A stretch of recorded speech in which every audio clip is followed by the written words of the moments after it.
Narrative of the Life of Frederick Douglas, written by Terry West, a graphic classic based on the autobiography by Frederick Douglass.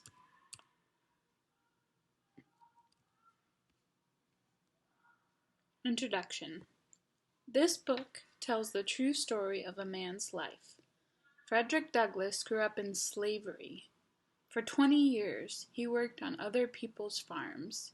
He chopped other people's wood. He took care of other people's kids. But in 1838, Douglass escaped. Later, he wrote a book about his life. He told about the horrors of being a slave. This book became one of the most famous autobiographies in American history. Think about it. As you read, think about this question. What would it be like to be a slave? O en español, mientras que leemos, piensa en esta pregunta. ¿Cómo sería vivir como esclavo? Smart words. Cruel is an adjective, meaning causing pain to others or being happy to see others suffer. The boss is a cruel man. Force, a verb, to make someone do something. The bosses force the workers to work in the rain. Freedom is a noun, the right to do and say what you choose. I have the freedom to do as I please.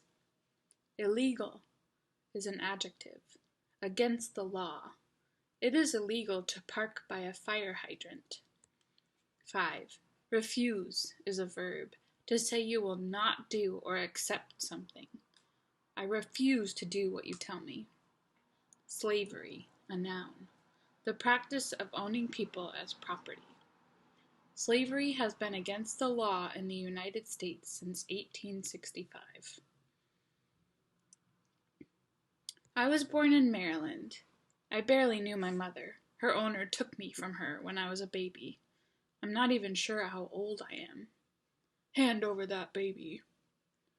My mother's name was Harriet Bailey. I saw her only 4 or 5 times when I was a child. She lived about 12 miles away. She worked all day. One night she walked 12 miles to see me. She sang me to sleep. When I woke up, she was gone. I was too young to work in the fields. My job was to keep the chickens out of the garden. No misbehaving, or you'll feel my whip. I wasn't whipped very often, but I was hungry and cold a lot. At night, I had no bed. I was forced to sleep on the cold, damp floor. At dinner, they fed us boiled cornmeal. It was placed in a large wooden tray and set on the ground. There was never enough to eat. Work faster! A man named Plummer worked for my master. His job was to make sure the slaves worked. He was a monster. He always carried a whip and a club. One day he tied my aunt, Hester. I'll teach you to disobey me. He whipped and whipped and whipped her. She begged and cried and prayed, but he would not stop. It was a horrible crime, and I would see many more like it. When I was 7 or 8, my master sent me away. You'll leave for a few days, Frederick. I was going to Baltimore, he said. I would live with his relative, Mr. Auld. I was not sad to leave. I washed myself in a creek. I wanted the farm dirt off my skin. I got on a boat headed for Baltimore, and I refused to look back.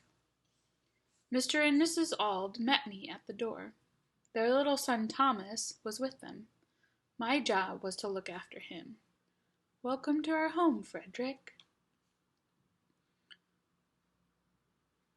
Sophia Auld taught me to read.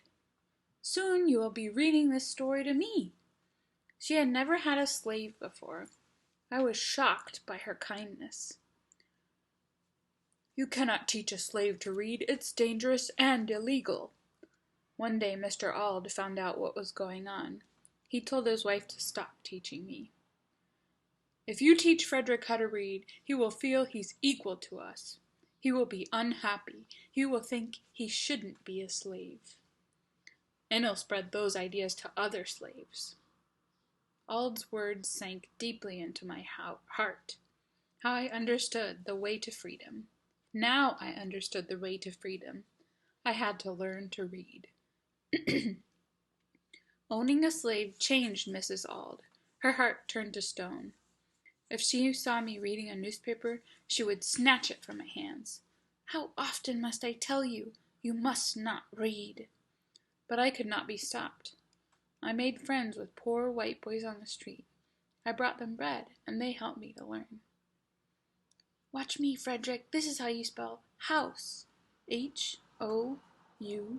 House. On Mondays, I was left alone. I spent the time writing. I wrote in Thomas's notebook. I copied what he wrote. Slowly, my handwriting began to look like his. It took years, but finally I learned to read and write. I was about 12 years old. Mr. Auld had been right about one thing. Now that I could read, I was even more unhappy to be a slave. The more I read, the more I hated being a slave. I will not be a slave for the rest of my life. I was about 14 when I was sent back to the farm. The master there was very cruel. He kept us slaves hungry. You've gone soft from the city life. Now get to my horse. He was never happy with me. I was always letting his horse run off. This was no accident. It would run 5 miles to another farm. I would go after it. When I got there, I always got something good to eat. Don't worry, I'll teach this boy to obey. My master couldn't stand it. He sent me to live with a cruel man named Edward Covey. Covey was known for breaking the spirits of slaves. Covey whipped me nearly every week. Listen to me or I'll whip you again. Covey forced us to work in all weather. It was never too hot or too cold. We worked in rain and snow. A little rain never hurt anyone. You never learn, do you? Mr. Covey tried to break me, in body and spirit. It almost worked. One day, Mr. Covey decided to teach me a lesson. He came into the stable with a long rope. He pushed me down and tried to tie me up. He thought he had me. What are you doing? But I still had some fight in me. I grabbed him. For 6 months you have beat me like an animal. I don't care what happens. I won't take it anymore. We were at it for nearly 2 hours. Covey finally left me alone. I realized something after that fight. I was a slave in body, but not in spirit. I would be free. My year with Covey ended. I went to work for a new master. There, I started to teach slaves to read. Our class was a secret. I spoke to the slaves about freedom. They were ready to act. I had a plan. We are human beings. We have the right to be free. In the North, slavery was illegal. We had to get there. I wrote passes for each of us. If someone stopped us, we'd show him the passes. No one would ever guess a slave had written them. I'm afraid. The day of our escape finally came. I woke up with a bad feeling. Something seemed wrong. I was right. Someone had told on us. We were all arrested. We were lucky they did not hang us. I was returned to my old master. He sent me back to Hugh and Sophia Auld in Baltimore. Auld got me a paying job. He kept most of the pay. Here's $12. It's what I earned this week. Keep 6 cents for yourself. Still, I always worked hard. I wanted my master to think I was happy. I didn't want him to guess what I was planning. I was planning my escape. One day, I ran away. People wanted to know how I escaped, but I refused to tell them. I had thought of a very good plan. I wanted to keep it secret. That way, other slaves could use it. I will tell you just one thing. I arrived in New York on September 3rd, 1838. I was a free man. Before long, I married a woman named Anna Murray. We moved to Massachusetts. There, I took any work I could find. I sawed and carried wood. I shoveled coal. I swept chimneys. I started reading The Liberator. It was an anti-slavery newspaper.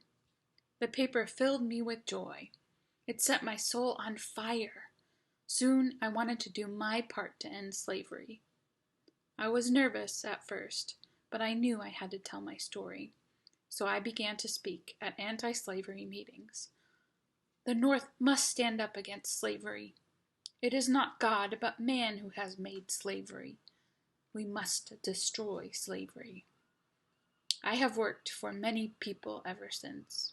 I want to see slavery end, but I do not know if it will. I am sure of only one thing. I was born a slave. I will die a free man.